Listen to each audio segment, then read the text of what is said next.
Doctor Kamlesh Aharwal, वैज्ञानिक कृषि विज्ञान केंद्र नौगांव, जिला छतरपुर में पदस्थ हूँ। आज यहाँ पर चित्तरंजन चौरसिया जी हैं। आप निवारी गांव के रहने वाले हैं, तो मैं उनसे कुछ बोलना चाहता हूँ कि आपका क्या परिचय है, पूरा परिचय बताइए। मेरा नाम चित्तरंजन चौरसिया है और मैं ग्राम निवारी, जिला छतरपुर, मध्य प्रदेश का किसान हूँ। और जैसा कि आप यहाँ देख रहे हैं, ये हमारा क्षेत्र है और यहाँ हमने कृषि विज्ञान केंद्र नौगांव के द्वारा जो डिकम्पोजर दिया गया था, उसके माध्यम से हमने यहाँ पर जो हमारा खेती का वेस्ट निकलता है, उससे हमने यहाँ पर ये खाद तैयार की है। तो ये अभी प्रोसेस में है प्रक्रिया और जल्द ही ये खाद तैयार होने वाली है। कैसे मिलाते हैं? ये जो बायोडाइजेस्टर है, इसका हमने 100 लीटर करीब के ड्रम में इसको पानी के घोल में मिलाया और उसमें साथ में करीब 10 किलो गोबर का घोल भी साथ में मिला करके हमने इस पर यहाँ पर 4 लेयर तैयार की हैं। सबसे पहले बरसात के समय में बहुत ज़्यादा खरपतवार खेतों में निकलते हैं, उन खरपतवारों को हमने सबसे नीचे डाला।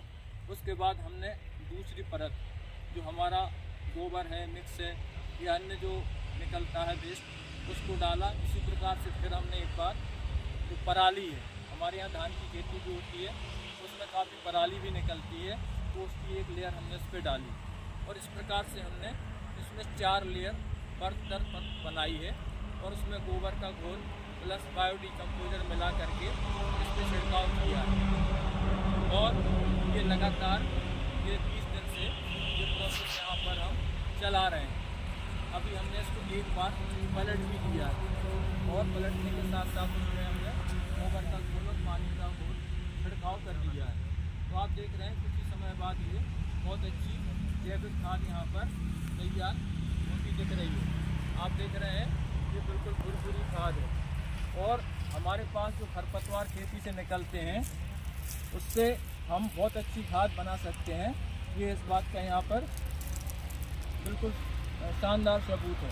तो आप भी अपने खेत से निकलने वाले खरपतवार या वेस्ट जो निकलता है, जिसको हम फेंक देते हैं या फिर हम दवा डाल करके उसको ख़त्म करते हैं, ख़त्म न करके उसको आप इस प्रकार से अपने खेत पर ही उसको खाद बनाएं। और इन खाद का उपयोग हम देख रहे हैं, आप यहाँ जो बगीचे लगे हैं, ये पीछे बगीचा आप देख रहे हैं, इधर देखिए ये वाला, इधर आपके बगीचे, तो इसमें हमने इसका उपयोग भी किया है। तो हम हर हफ्ते इसमें 15 दिन में इसी प्रकार के जैविक खाद का प्रयोग कर रहे हैं। तो आप किसी भी प्रकार के वेस्ट मटेरियल को या पराली को खेत में मत जलाएं और उसका बहुत अच्छा उपयोग यहाँ पर आप इस प्रकार से अपने खेत में कर सकते हैं।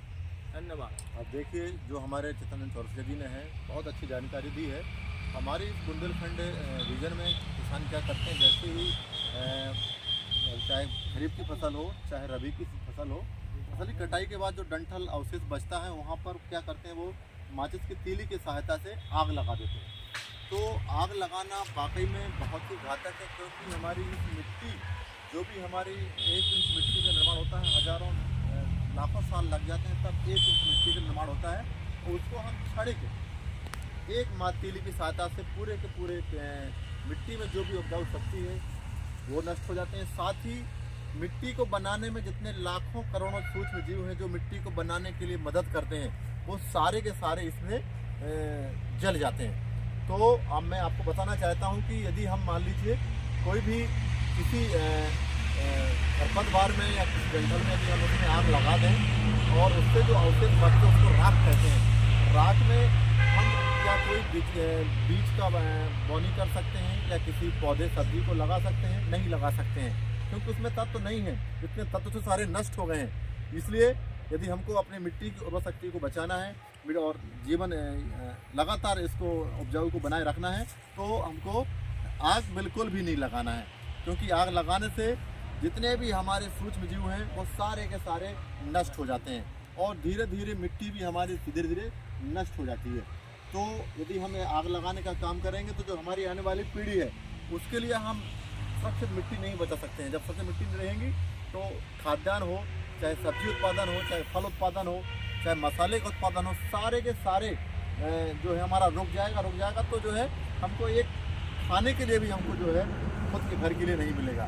तो सभी किसान भाइयों से अनुरोध है कि कभी भी अपने खेत में फसल की कटाई के बाद जो भी डंठल बचते हैं उसको ना जला करके उसको एक जगह इकट्ठा कर लें, जैसे सौरभ जी ने किया है। और एक इकट्ठा करने के बाद हमारा बायोडिकम्पोजर है, आपने पहले बता ही दिया है, ये 1 लीटर का है, लगभग आपका 294 रुपये का आता है। और जवाहरलाल नेहरू कृषि विश्वविद्यालय जबलपुर के अंतर्गत जो हमारे सॉइल साइंटिस्ट हैं वहाँ के लोगों ने बनाया है और हमारे कृषि विज्ञान केंद्र नौगांव में आपको आसानी से उपलब्ध हो सकता है। तो इसका तरीका यही है कि आपका 200 लीटर पानी में 1 लीटर हमको जो बायोडिकम्पोजर मिलाना है, उसमें 4 से 5 किलो गुड़ मिला देना है। और जैसे आपने बताया था इसमें गोबर भी हमको 8-10 किलो मिला देना है, उसको घोल लेना है। इसके बाद उसको हमको छिड़काव कर देना है। छिड़काव ऐसा करना ताकि ऊपर से नीचे तक पूरा जो मटेरियल जो हमने घोला वो नीचे तक चला जाए, ताकि जो है जब नीचे चला जाएगा तो इसमें जो फंगस होगा, जो फफूंद होगा, फफूंद फैलना जाएगा और फफूंद फैलने से जो भी हमारा खाद डंठल है वो सारा का सारा आपका जो है सड़ जाएगा।